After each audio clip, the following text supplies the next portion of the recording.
Saudações em Cristo. Abramos as nossas Bíblias na primeira epístola de Pedro, capítulo 4, verso 19, que diz o seguinte: portanto, os que padecem segundo a vontade de Deus, encomenda-lhes a alma, como ao fiel Criador, fazendo o bem.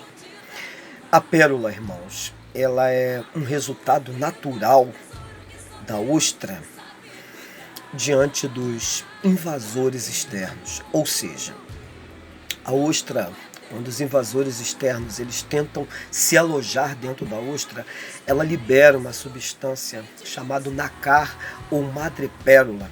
E essa substância, ela neutraliza, é uma coisa interessante, ela neutraliza esses invasores naturais para que eles não venham se reproduzir, e ao mesmo tempo ela forma uma substância rígida que vai dar origem à pérola. A ostra é uma analogia interessante que vai nos falar a respeito do sofrimento, da dor que o homem sente, porque a ostra ela sente dor ao gerar a pérola. E isso não é diferente na minha e na sua vida. Todo ser humano ele passa por momentos de dores. O próprio Jesus disse: no mundo tereis aflições, mas tende bom ânimo. Da mesma maneira como acontece esse processo com a ostra, nós também, seja por desobediência, por consequência dos pecados, ou mesmo pela vontade permissiva do nosso Deus, porque nem sempre o sofrimento ele é uma consequência diretamente relacionada ao pecado, mas sim a uma vontade absoluta de Deus de nos proporcionar um crescimento, um ensinamento, porque o Senhor quer nos ensinar. Muitas das vezes nós não entendemos, eu questiono com Deus, não murmuro, mas pergunto: por que, Senhor, que isso não aconteceu na minha vida? Olha aí, Senhor, o preço que eu estou pagando alto porque isso não aconteceu. Olha quantos olhares, olha quantas pessoas nos observam o tempo todo esperando alguma coisa. Mas a Bíblia diz que a vontade de Deus é boa, perfeita e agradável. A gente pega isso aí quando a gente começa a falar de Ana. Ana, ela sofreu problema dentro de casa, problema na rua e problema no templo.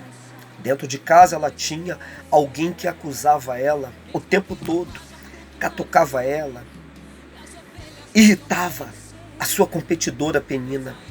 Na rua ela era alvo de crítica, porque as pessoas olhavam para ela e criticavam ela, porque a visão daquela época era que quem não tinha filhos é porque tinha algum pecado ou estava carregando algum tipo de maldição. E ela sofreu problema também no templo. Você encontra isso no livro de 1 Samuel. Porque ela teve um sacerdote que não tinha visão. E ele não entendeu que ela estava dialogando em particular com Deus, ao ponto dele acusá-la, dizer que ela estava embriagada em pleno horário do dia. Assim é a nossa vida, irmãos. Muitas das vezes as pessoas não vão entender o que você está passando. Talvez eu esteja falando nesse momento com alguém que está enfrentando um problema muito difícil. E você diz assim: meu Deus, eu estou passando por isso porque eu questionei o Senhor quando há 5 anos atrás eu sofri um grave acidente e perdi o veículo e quase perdi a vida. Fiquei todo quebrado. Muitas pessoas que me conhecem, que foram me visitar no hospital Imaculada Conceição ali em Curvelo, viram como estava o meu estado, todo quebrado.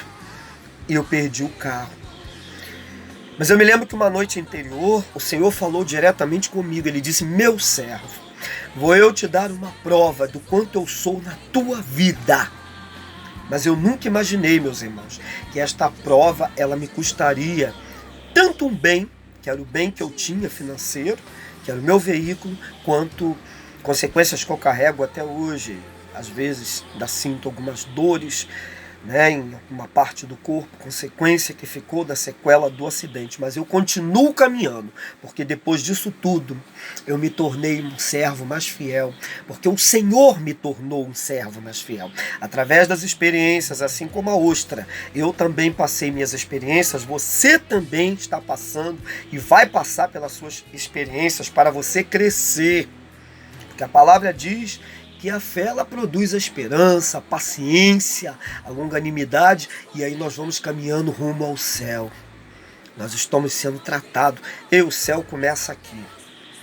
Se eu não tenho tempo para orar, para falar com Deus, para entregar o meu coração, a minha vida, as minhas decisões, as minhas atitudes, eu não chamar o meu amigo fiel Jesus para participar da minha vida pessoal, porque ele diz: eis que estou convosco todos os dias, até a consumação dos séculos. Ele quer fazer parte da tua vida e da minha vida. Ele não quer ser só o nosso Salvador, mas ele quer ser o nosso Senhor, o nosso amigo fiel. Então faça valer isso na tua vida. Assim como o processo da ostra, que nos ensina, e através dela nós temos ali a pérola escondida no mar. Assim é a nossa vida diante de Deus. É um tesouro de grande valor. É como pérola escondida no mar. A sua vida é um tesouro que só Deus sabe cuidar. Tome posse desta palavra para a sua vida e medite na palavra de Deus, porque ela é lâmpada para os seus pés e luz para os seus caminhos. Esse que vos fala é o diácono Ailton Bernardo. Se ainda não se inscreveu, se inscreva no nosso canal. Estou enviando o link aí para que você possa compartilhar este link com outras pessoas, clicar no sininho de notificações e divulgar as nossas mensagens, para que pessoas venham compreender que, assim como acontece um processo natural com a ostra, assim acontece conosco um processo de crescimento e de maturidade espiritual. Que o Senhor vos abençoe em nome de Jesus.